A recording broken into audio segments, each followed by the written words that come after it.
I feel a lot better about UCLA, Oregon. This is going to be a wonderful top 10 Pac-12 showdown, folks. UCLA comes in undefeated on the year. Oregon comes in 5-1. Both teams 4-2 against the spread. Look, this is UCLA's just second road game of the year. They won and covered their other home game against Colorado in Colorado. But this is going to be a tough game for the UCLA Bruins. They're going on the road to a very hostile environment against Oregon. But I think they can get this done. The key is UCLA is 9th in EPA this season. Oregon is just 21st. Oregon's had some doozies of offensive performances, and I'm using doozies in a bad way. There's been some times where you leave the games scratching your head. Oregon, game 1 of the year, they only mustered 3 points against a good Georgia team, but I don't think that Georgia team was that good. Oregon's been able to battle back, win the rest of their games, and now they're sitting there with 1 loss and number 10 in the country. I think UCLA, though, is the better team. They're ranked higher. They're +6 on the road. It's going to be hard going into a hostile environment and picking up the win, but Chip Kelly knows how to do that. He's 19-2 against the spread in road games after his team committed 1 or no turnovers on the game. Not only that, our game estimators, Estimate 1 and Estimate 2, are on UCLA not only to cover, but to win. Our power line also thinks there's too much. The value just isn't there for Oregon. If it was -4, our power line would be all over it. But our power line likes Oregon -4. So if you're feeling good, go UCLA +6. I think UCLA keeps this one close. They might not be able to pull this one out. But, I mean, Chip Kelly's really solid, 19-2 against the spread in road games after committing 1 or less turnovers.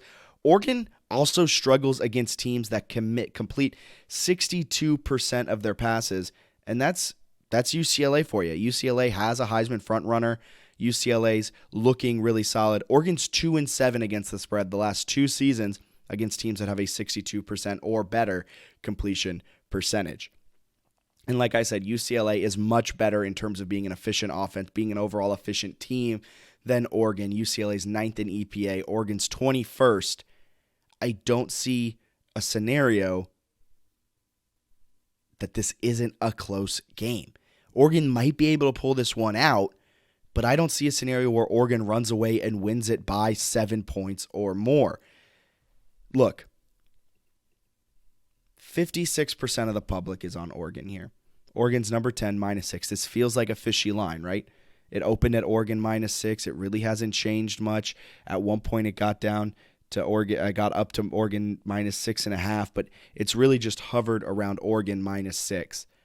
That's probably a little bit too rich for my blood. I'm going UCLA money line at +190. UCLA this season, if we look at their schedule, they've rattled off some big-time wins, taking down Colorado at Colorado, taking down a ranked Washington team, taking down Utah. Utah just beat USC last week, and they're finishing their season off with some doozies at Oregon and home against USC. Those are 2 big games. If this is an Oregon team that wants to, a UCLA team that wants to find itself in the conversation for New Year's 6, well, it's already in the conversation for New Year's 6 bowls, but in the conversation for the potential college football playoff. We haven't seen a Pac-12 team in that, I think, for a while, and UCLA might be able to do that, but they need to win this game.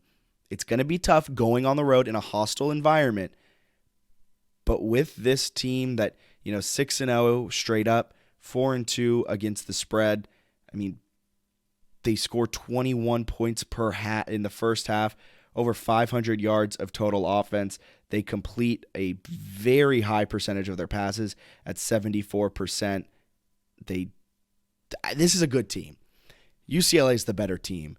The question is, how much does home field advantage go into this? How much does home field actually matter for Oregon? And I don't think it matters all that much.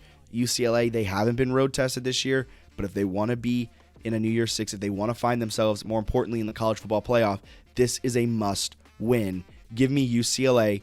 Screw the +6. UCLA money line. I'm going with the estimates. I'm going with our game simulators. UCLA money line at +190.